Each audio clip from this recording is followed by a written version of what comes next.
아멘. 오늘 아침 저에게 주신 은혜의 말씀은 데살로니가 전서 3장 1절부터 5절까지의 말씀입니다.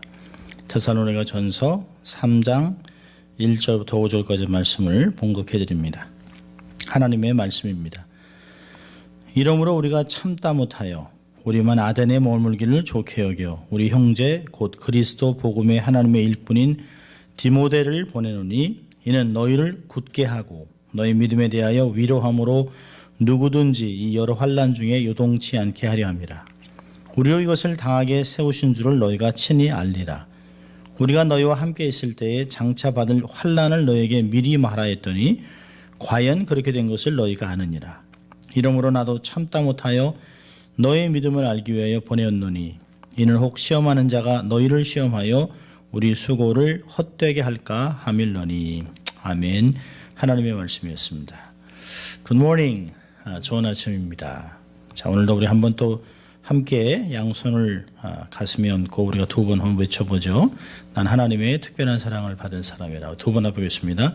나는 하나님의 특별한 사랑을 받은 사람이다. 나는 하나님의 특별한 사랑을 받은 사람입니다. 믿습니까, 여러분? 우리 함께 같이 외쳐볼까요? 하나님을 기쁘시게, 사람을 행복하게. 그렇습니다. 우리가 늘 이렇게 살아간다면 세상이 우리를 보고 하나님의 계심과 하나님의 사랑과 하나님 나라의 부유함을 경험하게 될 것입니다. 오늘은 계속해서 데살로니가 전서를 강의합니다. 오늘 본문에서 본 것 같이 디모데를 보냄이라고 하는 제목을 가지고 말씀을 나누려고 합니다. 어느 한 장성한 딸이 세계 여행을 떠났습니다. 그 생활이 얼마나 재밌었는지 몇 주 동안 집에 전화 한 번 하지 않았습니다. 연락을 할 방법이 없었던 부모들은 근심에 휩싸였습니다. 전전긍긍하다 결국에는 교회 전체가 기도회를 열고 하나님의 도움을 구했습니다. 딸이 여행 중이라던 그 나라의 아는 인맥을 다 동원해서 딸의 행방을 수소문했습니다. 결국에는 아는 친구에게 통사정을 해서 현지인을 데리고 그 딸이 있다고 하는 곳에 찾아 나섰습니다. 그래서 현지인을 통해서 여기저기 수소문해서 결국은 딸이 있는 곳을 찾아갔습니다. 그래서 딸을 만난 그 친구는 내 엄마 아빠가 얼마나 너를 걱정하는지 아느냐, 전화 한번 하지 않고 어떻게 이럴 수 있느냐 라고 나무랬습니다. 그러자 태연하게 왜요? 나는 잘 있는데요. 그 다음날 딸이 전화를 했습니다. 마냥 즐겁고 태평스럽게 아빠 나 잘 지내는데 뭐 이렇게 걱정해. 나 대학도 졸업하고 난 애가 아닌데 다 큰 어른이야. 22살이라고. 헐, 우리 부모들에게는 그저 철없는 어린아이밖에 되지 않습니다. 부모 눈에야 60이 된 자식도 어린애같이 보이지 않습니까? 80이 넘은 노모가 60된 아들에게 길 조심해라, 사탕 너무 먹지 말아라 라고 하는 것은 여전히 그 자식이 부모에게는 어린아이같이 보는 것입니다. 22살을 해봐야 얼마나 어립니까? 아직 세상을 모르는 철부지죠.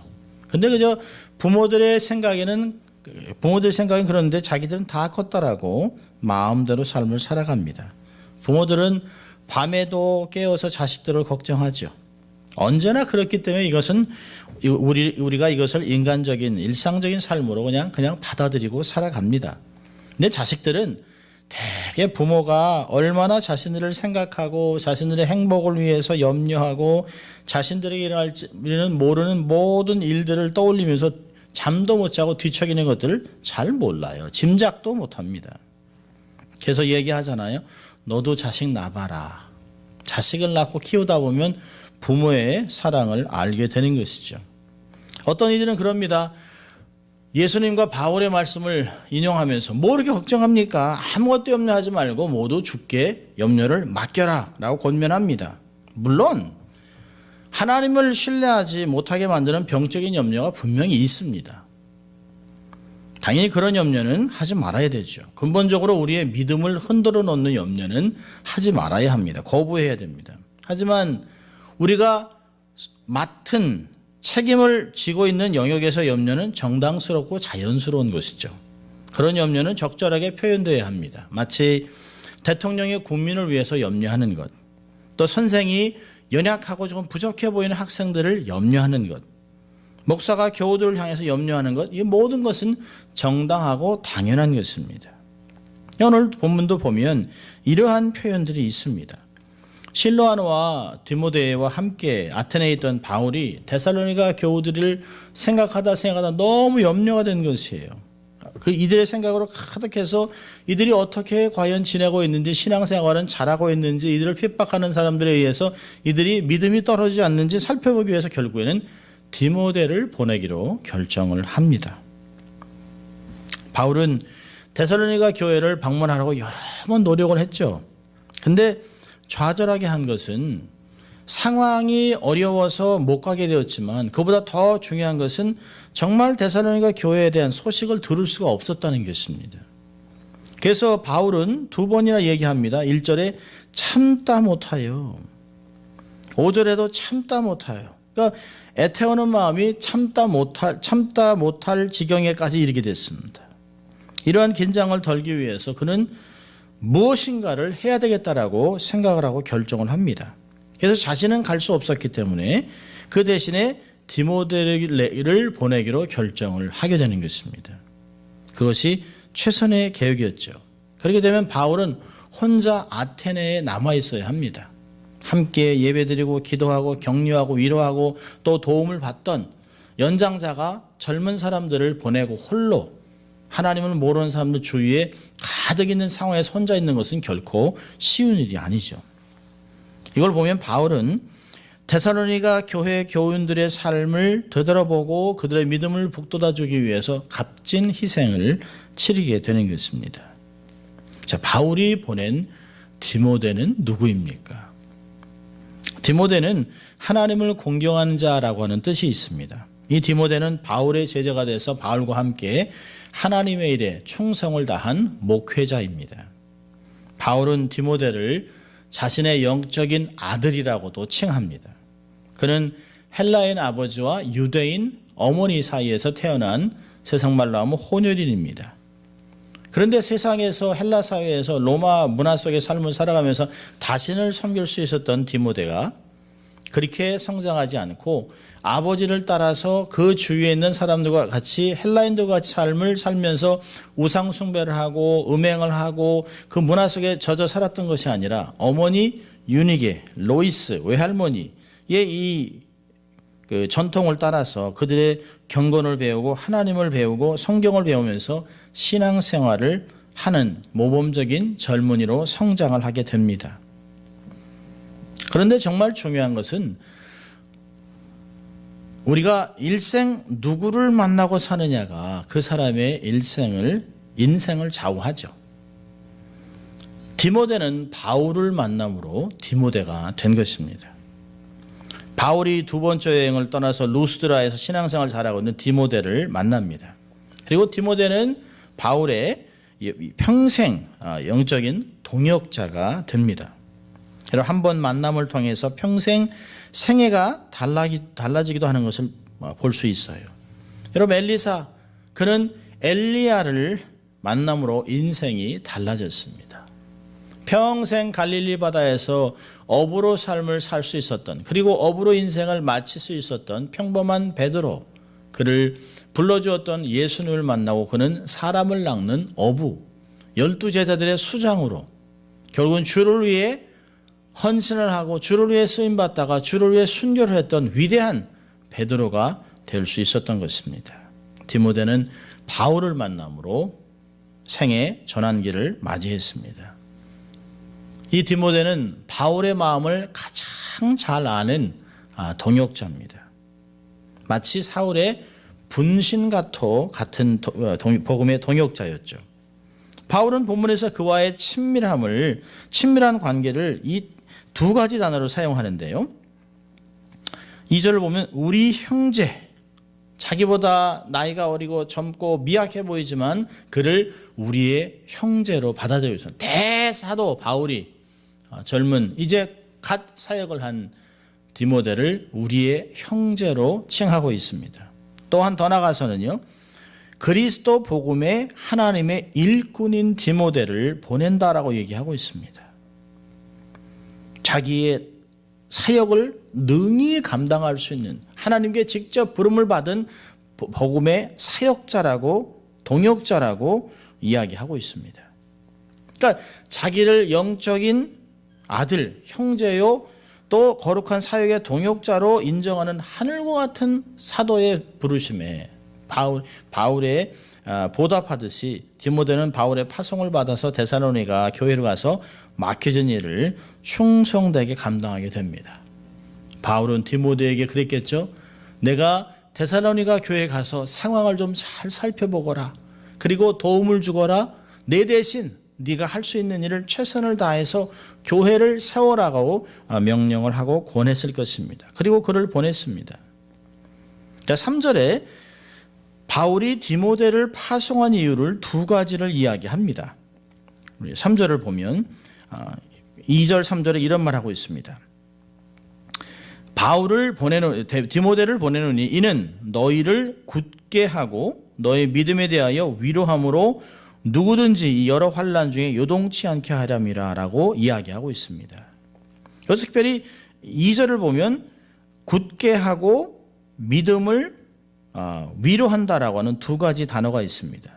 이 굳게 한다라고 하는 단어는 새로이 회심한 사람을 견고히 세우는 것에 나타내는 거의 전문적인 용어입니다. 그러니까 데살로니가 신자들이 예수를 믿고 하나님을 섬기면서 신앙생활을 하지만 평생을 살았던 그 안에 일부 무질서하고 문란한 또 마음이 약해서 신앙에 용기가 없는 자들이 물론 있죠. 우리도 주위에 보면 예수를 믿는다고 하지만 여전히 구습에 묶여 있는 신앙생활도 하지만 세상 재미를 맛보고 살아가는 그런 양다리를 걸친 사람들이 있습니다. 어떤 사람들은 그것이 약해서 믿음으로 실족하기도 합니다. 이들은 이 교회 분련에 다시 빠질 위험도 있었습니다. 그래서 바울은 디모데로 하여금 데살로니가 교우들을 굳게 하도록 파송한 것입니다. 그럼 데살로니가 교회 성도들이 복음을 받아들이고 크리스천으로 삶을 살아가지만 세상의 풍파를 견딜 만한 그런 영적인 힘이 없어요. 이제 막 걸음마를 뗀 어린아이 같은 데살로니가 교우들이 신앙으로 인한 핍박과 혼란을 이기기에는 너무 약합니다. 조금만 바람이 불면 휘청휘청하는 영적 어린이를 곁에서 붙들어주고 격려하고 위로하고 힘을 주기 위해서 세워주기 위해서 디모데가 파송된 것입니다. 영적인 힘을 북돋아주고 말씀을 정확히 가르쳐주고 이들의 질문에 답하면서 이들이 좌충우돌하지 않도록 견고하게 세워진 백향목까지 자랄 수 있도록 성도로 세우기 위해서 이들의 하나님의 전신갑주를 입은 하나님의 군대로 세워가기 위해서 디모데가 파송된 것입니다. 이들을 굳게 하는 것도 중요하지만 더 중요한 것은 위로하는 것입니다. 그들의 기운을 북돋아줘야 하는 것이죠. 데살로니가 교인들이 당하고 있었던 억압과 이런 억압하에서도 신앙을 견지하는 그들의 용맹스러운 결의에 비춰서 위로와 격려는 그들에게 너무너무 필요한 것입니다. 사실 위로한다, 격려한다 하는 것은 큰 것이 필요한 것이 아닙니다. 함께 해주기도 하고 어떤 때는 손을 들어서 잘하고 있다, 윙크를 한다든지 웃어준다든지 잔잔하게 웃으면서 그들을 정말 잘하고 있습니다, 참 잘하고 있습니다 라고 하는 그 한마디에 사람들은 힘을 얻을 수 있습니다. 어린아이들도 가끔 엄마를 쳐다보고 아빠를 쳐다볼 때 그저 그를 가서 안아주고 격려 큰 소리 하기보다는 그저 어깨를 툭툭 뜯어주기도 하고 머리를 쓰다듬기도 하고 그저 손가락으로 잘했다라고 하는, 내가 너를 보고 자랑스럽다라고 하는 그 말 한마디가 그들로 하여금 견고하게 세워지는 것을 경험하지요. 여러분, 바울은 데살로니가 교우들에게 환난이 계속 오는 것은 하나님이 이들을 버린 것이 아니다라고 하는 것을 이야기합니다. 오히려 그것이 신앙생활하는데 정말 필요한 요소, 하늘나라를 얻기 위한 유산이라고 하는 것을 가르쳐주고 있어요. 그래서 4절에 이렇게 얘기합니다. 너희가 우리와 함께 있을 때 장차 받을 환난을 너에게 미리 말하였다라고 얘기하고 있습니다. 계속해서 상기시켰다는 것이에요. 여러분 여기 보면 믿음에 굳게 하고 믿음에 대해서 위로하는 이유가 뭘까요? 3절에 요동치 않게, 환난을 만났을 때 당황하거나 황당해서 요동하지 않도록, 믿음을 저버리지 않도록 하기 위해서 바울을 이런 사역을 통해 보낸 것입니다. 여기서 동요한다, 요동한다는 단어는 참 재미있는 말입니다. 요동친다는 말은 개가 꼬리를 흔든다라고 하는 의미가 있습니다. 여러분, 개는 낯선 사람이 오면 으르렁거리고 경계를 하고 자기 주인을 지키고 주인의 집에서 스트레인저를, 낯선 사람을 막아야 하는 것이죠. 그런데 낯선 사람이 와서 먹을 것을 던져주고 냄새나는 것을 던져주고 자꾸 이렇게 가까이 하면 개가 처음에는 으르렁거리기도 하지만 자기가 먹고 싶으면 빕jerky나 개껌이나 먹는 것을 자꾸 던져주면 이것을 먹다가 결국은 서서히 낯선 사람에게 꼬리를 흔들면서 아첨하는 것들을 볼 수 있어요. 결국에는 하나 두 개 집어먹다 보면 꼬리를 흔들고 주인이 아닌 낯선 사람에게 자기의 존경심을, 자기의 순종을 보여줍니다. 이것이 바로 동요한다는 것입니다. 우리의 신앙이 동요된다는 것은 꼬리를 함부로 흔든다는 것이에요. 주인이 아닌, 예수 그리스도가 아닌, 하나님이 아닌 사단이, 거짓 선지자가 오면 경계하고 짖어야 하는데요, 자기의 주인을 불러야 하는데 맛있는 미끼를 집어먹다가 덜컥 걸려서 믿음으로 실족하게 되는 것입니다. 그래서 바울은 그들의 믿음을 견고하게 하고 위로하고 격려해서 그들이 세상에서 얘기하는 유혹에 빠지지 아니하고 거짓 가르침에 그들이 자기들의 신앙에 요동하지 않도록 디모데를 보낸 것이지요.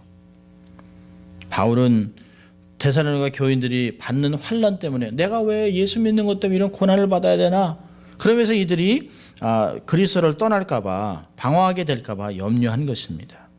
그래서 사람들이 환난으로 인해 동요하지 않도록 보호하는 최선의 방도는, 환난이 그리스도인들의 부르심 받은 사람들은 마땅히 당해야 하는 것을 상기시켜 주는 것입니다. 바울은 계속해서 이 점을 지적해요. 우리가 이렇게 당하게 세우신 줄을 너희가 친히 알 것이다. 4절에도 우리가 계속 너희에게 말하였다, kept telling you, 지속적으로 얘기했다는 것이에요. 그러니까 바울이 회심자들에게 일반적으로 통상적으로 가르쳐준 주제가 뭐냐면, 신앙생활에는 반드시 고난이 따른다, 고난의 불가피성을 가르쳤습니다. 예수님도 그걸 가르치지 않았습니까? 너희가 세상에 있으면 환난을 당한다, 그러나 내가 세상을 이겼다라고 주님이 말씀하지 않았습니까? 고난이 없는 복음은 없어요. 여러분, 고난을 벗어나기 위해서 신앙을 택하는 것은 어리석은 것입니다. 오히려 고난을 견디는 것이 신앙의 본질인 것이죠. 우리가 삶을 살다 보면 우리의 삶에 있는 세 가지 늘 주의해야 될, 경계해야 될 원수들이 있는 것을 기억해야 합니다. 첫째로 뭘까요? 원죄입니다. 원죄. 우리는 태어날 때부터 죄를 갖고 태어나요. 우리는 죄성이 있습니다.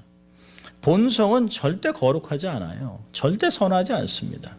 갓 태어난 아이가 얼마나 정말 깨끗하고 정말 정결해 보입니까? 그러나 그 아이에게 누구도 거짓말하라, 다른 사람을 함부로 취급해라 라고 얘기하지 않지만, 이 아이가 조금 자라면서 남의 것을 탐하고 곁에 있는 아이, 다른 아이에 있는 그 젖꼭지를 빼서 자기의 집어넣지도 않나, 남들을 찌르거나.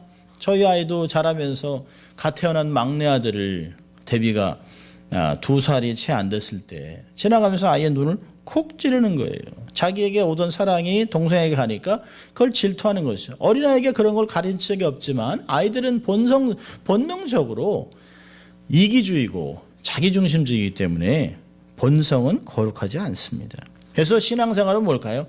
본성을 누르고 이성을 동원해서 주의 말씀을 따르는 것이죠. 두 번째로 우리가 주의해야 될 원수는 이 세상입니다. 세상에는 유혹과 환난이 가득하죠. 마치 지뢰밭 같습니다.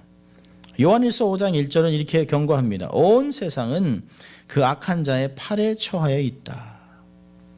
그래서 세상과 짝하는 자는 하나님과 원수가 된다라고 하는 말은 얼마나 맞는지 몰라요. 세상은 계속해서 우리의 신앙생활을 온전하게 하지 못하도록 유혹하고 환난하고 핍박을 가합니다. 세 번째로 주의해야 될 원수는 시험하는 자. 오늘 본문에 되잖아요. 시험하는 자. 마귀가 우리를 시험해서 우리의 수고를 헛되게 할 수 있다는 것이죠. 여러분, 예수님도 시험한 마귀가 우리 같은 사람이야 시험하지 않겠습니까? 아니, 하나님의 아들, 하나님의 제인 예수 그리스도 성부를 시험한 사단이 뭐 우리야 얼마나 시험을 하겠습니까? 그래서 우리가 늘 조심해야 될 것은 우리의 삶에 있는 아주 깊숙이 있는 원죄, 우리가 살아가는 세상, 또 우리를 계속해서 주목하고 공격하는 시험하는 자의 거짓을 주의해야 합니다. 이런 것들로 인해서 우리가 믿음이 흔들리거나 뽑혀서는 안 되는 것입니다. 세 번째로 바울이 디모데를 보낸 이유를 처음에는 굳게 하고 믿음에 대해서 위로함으로 우리를 요동치 않게 한 것이고, 세 번째로는 우리의 믿음을 알아보기 위해서 보냈다라고 5절에 얘기합니다. 믿음을 알아보기 위해서. 데살로니가 교인들의 아첨의 말로 세상을 흔들어 놓고 무너뜨린 자들의 부단하고 음흉한 시도가 있었기 때문에 그들이 어떻게 신앙을 잘 유지하고 있는가, 지금은 그들의 신앙 상태가 어떠한지를 알아보고 싶었던 것입니다. 계속 유혹이 있고 계속 시험이 있고 이들을 회유하고 핍박하고 또 고난을 주는 이런 상황에서 갓 태어난 어린아이 같은 신앙을 갖고 있는 데살로니가 교인들이 어떻게 대처하고 어떻게 반응하고 있을까, 그것이 너무 궁금한 것입니다. 바울이 이런 생각을 할 수 있겠죠? 자신이 복음을 전해서 교회가 세워졌는데 오랜 세월이 지난 후에 가보니까 교회는 흔적이 없이 사라졌습니다. 한때 교회에서 직분자로 삶을 살았던 사람들이 세상에 방탕한 모습으로 삶을 살아갑니다. 그리고 이전과 같이 우상을 숭배하고 음행을 하고 그것이 마치 세속적으로 삶을 살아가는 것이 그 시대의 문화의 흐름이라 생각하고 그렇게 삶을 살아가는 모습을 보았을 때 바울은 얼마나 낙심이 될까요? 만약에 이렇게 데살로니가 교회가 이렇게 변한다면 복음을 전한 바울의 마음은 얼마나 힘이 들겠습니까? 그래서 그러한 이런저런 걱정에 바울을 보낸 것이죠. 그래서 바울이 디모데를 보내서 바울이 하는 것 같이 그들을 굳세게 하고 믿음에 대해서 위로하고 요동치 않게 하고 그들이 견고하게 세워지는 것을 원했기 때문에 바울이 디모데를 보낸 것입니다. 여러분, 데살로니가 교인들이 믿음으로 인해 겪고 있는 고난은 절대로 이상한 현상이 아닙니다. 고난은 예수를 따르고자 하면 당연히 예상할 일이죠. 자, 오늘 본문을 통해서 두 가지를 교훈하고 적용하려고 합니다. 첫째로는 걱정을 기도로 승화시키라 하는 것입니다. 걱정을 기도로 승화시키라. 여러분, 우리가 어떤 문제 속에서 걱정과 근심으로 계속 지속한다면 문제가 해결될까요? 아니요. 걱정과 근심은 우리의 문제를 해결하지 못합니다. 세상 방법을 택한다고 근본적인 문제가 해결되지 않아요. 걱정과 근심이 오면 사람을 찾아가고 경험을 동원하고 방법을 동원하고 이것저것 찾아보는 것이 아니라 그렇게 해서 문제가 해결되지 않아요. 걱정과 근심이 우리 마음에 몰려와서 마음이 마구 흔들릴 때는 그때는 기도해야 될 때입니다. 여러분, 기도하다 보면 나의 부족을 깨닫잖아요. 기도하다 보면 하나님의 원대한 뜻을 발견하기도 하잖아요. 기도하다 보면 하나님의 음성을 듣고 어떤 방향성을 제시해 줄 때가 있습니다. 전능하신 하나님의 손길을 느끼기도 하고, 그래서 그분께 완전 서렌더를 해서 그분께 맡기면 내가 했던 방법보다 훨씬 놀랍게 하나님이 일을 해결하는 것을 보게 됩니다.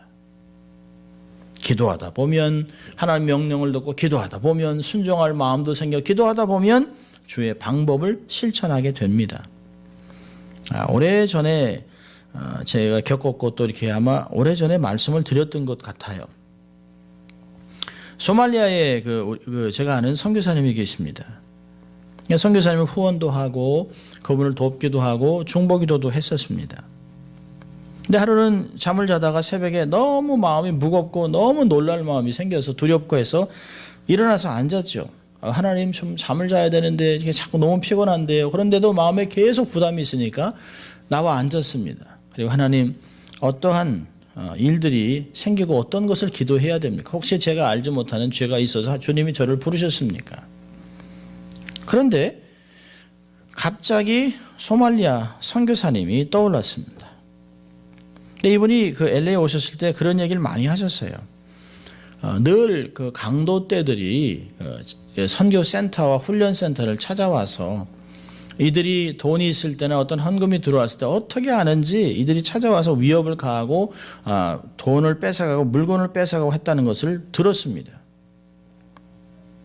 그래서 한참 기도를 열심히 했습니다. 혹시 하나님 지켜주십시오, 보호해 주십시오. 제가 알지 못하지만 하나님의 도우심으로 전우자와 보호해달라고 불곰으로 보호해달라고 기도를 했어요. 한참 기도한 후에 이제 마음에 어느 정도 평안이 와서 이젠 잠이 들었습니다. 그래서 아무래도 이상해서 이메일을 드려봤어요. 혹시 무슨 일이 있었습니까? 제 마음이 너무 답답해서 기도를 했었는데 어떤 일이 있었으면 알려주십시오. 기도 제목을 보내주시면 제가 기도하겠습니다라고 이메일을 보냈는데요. 며칠 후에 장문의 메일이 들어왔습니다. 그날 저녁에 이 선교사님이 그날 저녁에 가족과 스태프들이 기도하고 저녁 때 이제 소동을 하고 잠이 들었는데요. 갑자기 밖에서 사람들이 웅성거리는 소리를 들었다고 합니다.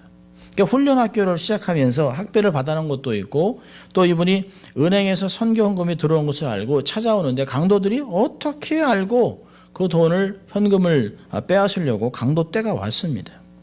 사자를 한 방에 때려 죽일 수 있는 아주 그냥 큰 나무들을 가지고 들어오려고 하는 것이죠. 그래서 스태프들이 다 깨어서 밖에 창문을 보는데 사람들이 굉장히 웅성웅성하면서 금방이라도 쳐들어올 것 같은데요. 그래서 뭐 문 앞에 의자도 놓고 피아노도 밀어놓고 창문 쪽에 이렇게 막 막아놨다고 하지만 사실은 그들이 쳐들어오면 뭐 다 순식간에 무너질 수 있죠. 자, 그런데 놀라운 일이 벌어지는 것이에요. 이들이 밖을 막 보고 있는데 그들이 막 금방이라도 쳐들어올 것 같은데 그냥 움찔움찔하고 안 돌아오는 것이에요. 그러다가 갑자기 놀래가지고 다 도망가더라는 것이에요.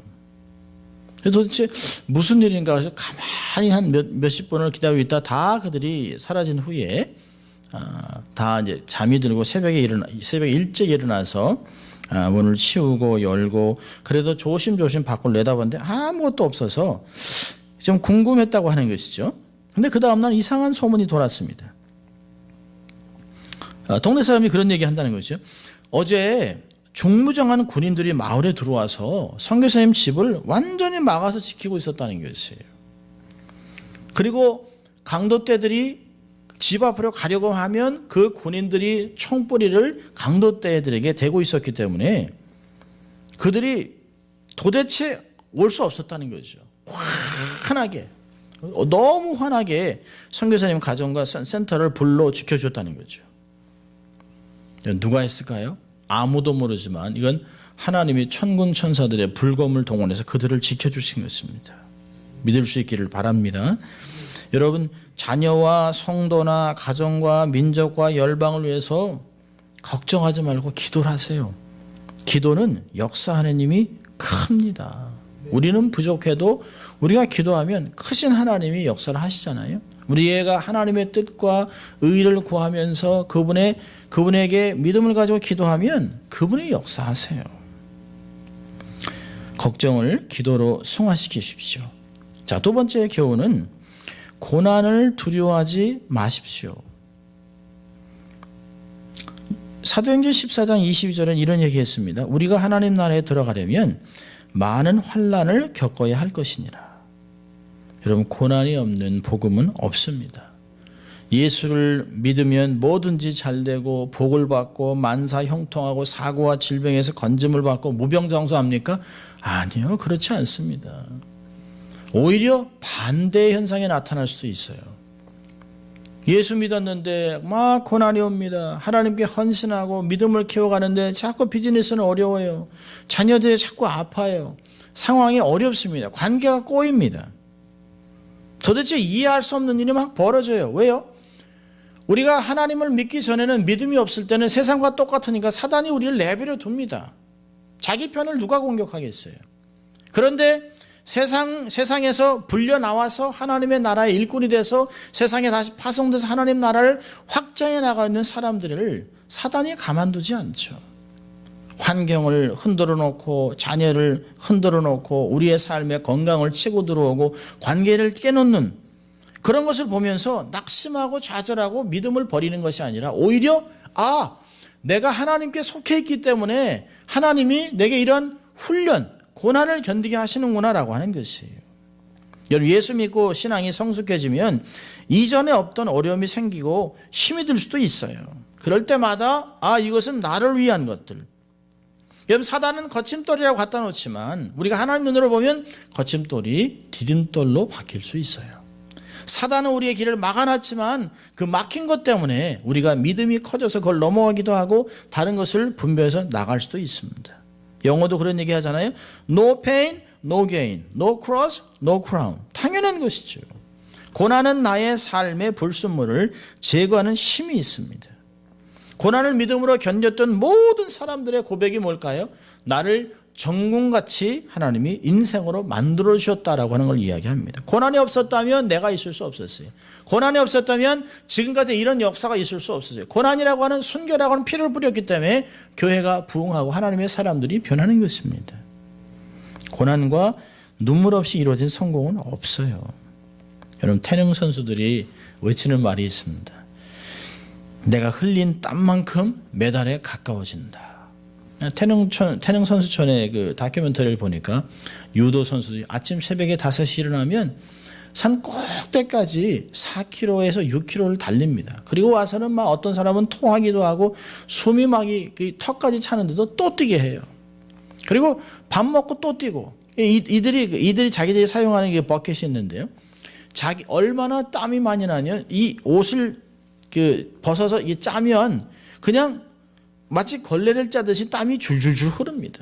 마치 물이 그냥 출렁거릴 정도로 막 담겨 있어요. 근데 그게 물이 아니라 다 땀입니다. 그러면서 그걸 보면서 내가 흘린 땀만큼 메달에 가깝다.